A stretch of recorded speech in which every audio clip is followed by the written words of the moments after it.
So, in terms of achieving levels of diversification and understanding how organizations can share their resources among multiple business units or even multiple companies, we want to look at this last topic here of organizational relatedness and market power. So, we'll look at defining organizational relatedness, looking at corporate relatedness, and defining market power.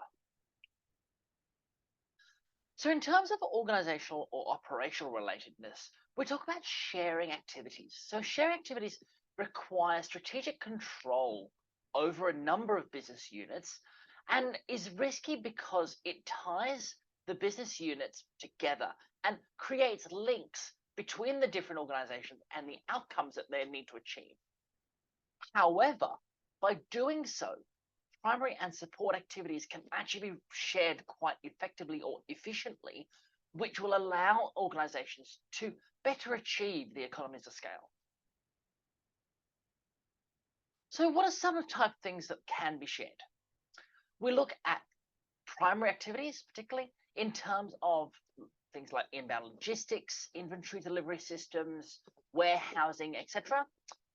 Some operational primary activities, including assembly lines or finance or quality systems, things like that. And some outbound logistics items in terms of sales force selling different multiple products at the same time, as well as after sales service. You think about call centers that look after a number of different companies. Now, when we look at corporate relatedness, we need the ability to transfer core competencies. So, transferring core competencies, particularly as a set of resources and capabilities, link different organizations together quite interestingly.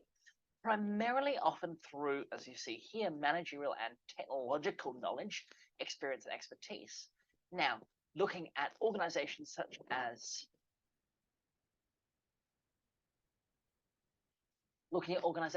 as UNICEF, which, okay, we know they look after World Vision and a number of different charities, but also have a huge array of brands under that organization, including Kellogg's, including Tim Tam, no, including some brands which build toilets. Oh, Scott. Including some brands which build toilets in third world countries through to providing sanitary items on your local grocer shelf. Intangible resources, particularly, are the foundation of corporate core competencies.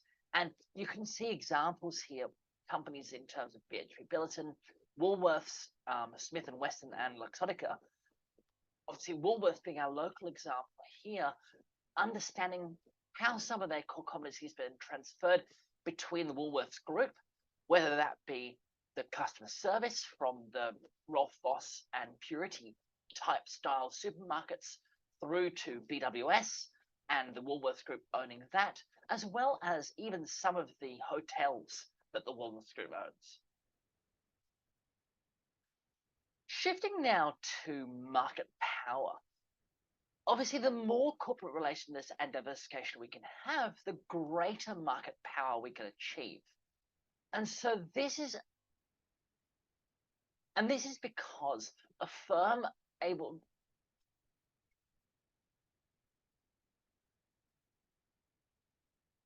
and this is because particularly a firm that is able to sell its products above existing competitive levels or reduce its cost of primary support activities allows it to gain and achieve market power, subsequently allowing it to achieve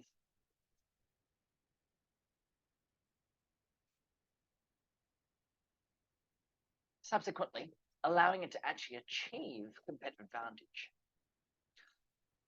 Two corporate approaches to gaining market power include what we call multi-point competition, which is where two or more diversified firms competing in the same product areas or geographic markets do not create potential gains where there is excessive competitive activity, or vertical integration, where a company actually integrates backwards along the value chain.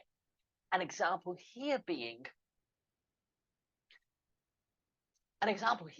someone like Tesla, we know that a big portion of their cars are the batteries that they have to supply. And so they've gone and vertically integrated with Panasonic in order to create the batteries that will power the vehicles.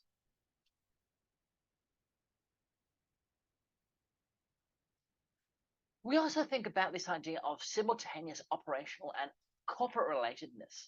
And this is used to create economies of scope and is great at creating competitive advantage because it's quite costly to do. So unless you already have the scale that you need, there are very high barriers to entry. If the cost of realizing both types of relatedness is not offset by the benefits, however, you can see that it will actually result in a number of diseconomies. You can see that it can result in a number of diseconomies, particularly because the cost of the organization and incentive structure is very expensive to do.